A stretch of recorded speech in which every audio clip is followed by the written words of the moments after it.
The cartographer's curiosity. The star charts of the interstellar concordate spanned 400,000 light-years, every nebula catalogued, every black hole measured, every inhabited world assigned a coordinates tag and a trade route. Except one region. Ambassador Kale Dryden pressed his three-fingered hand against the holographic display aboard the Luminary, the Concordate's most advanced survey vessel.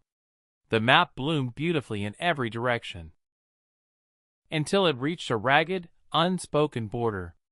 Beyond it, nothing. No data. No stars.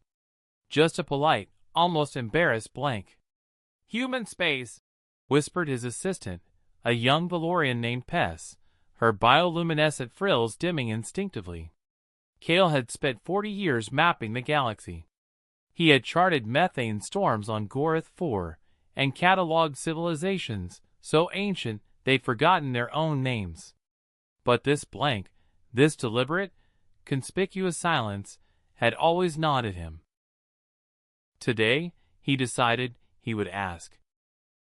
The reaction. The Luminary's bridge fell quiet the moment Kale voiced the question aloud to the crew.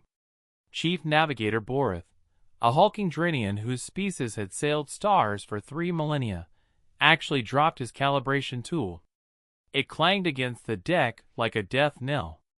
"You want to map human space?" Boris said slowly, as though the words were individually dangerous. "I want to understand why no one has," Kale replied calmly.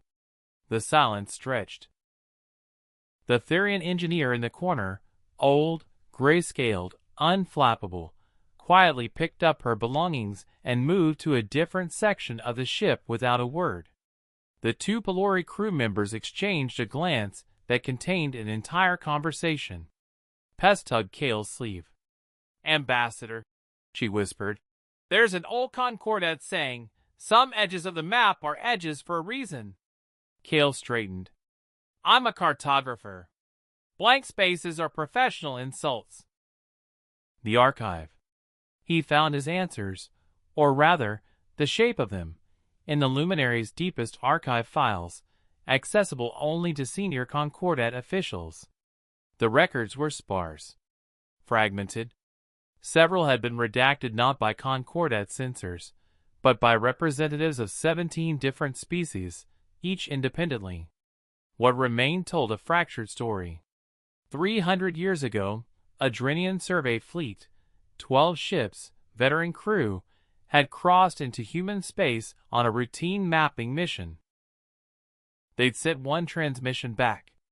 A single line. "They are not what the history files say. Do not follow. Do not map. Do not ask them why." The fleet never returned.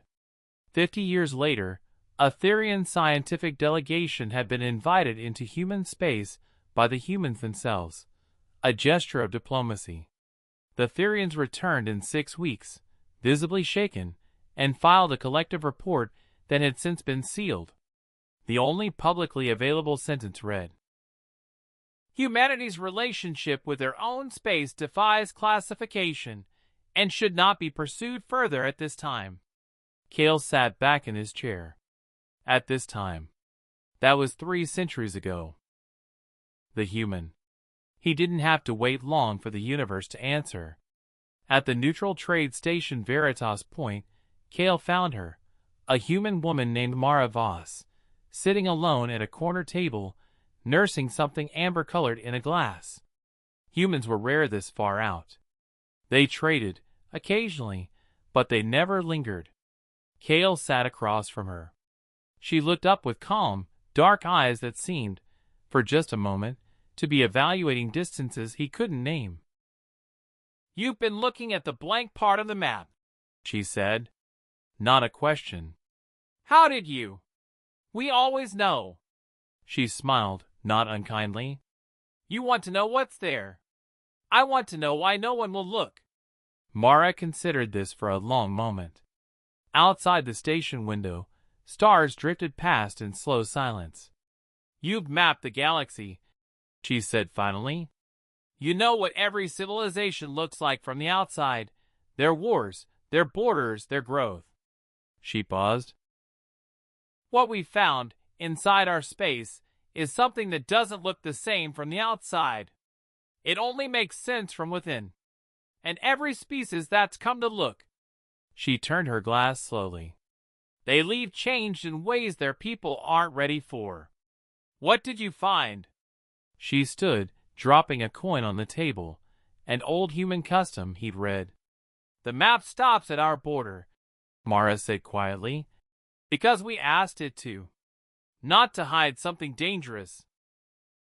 She glanced back once, her eyes carrying the weight of stars. To protect everyone else from knowing how small the rest of the galaxy actually is. She walked away.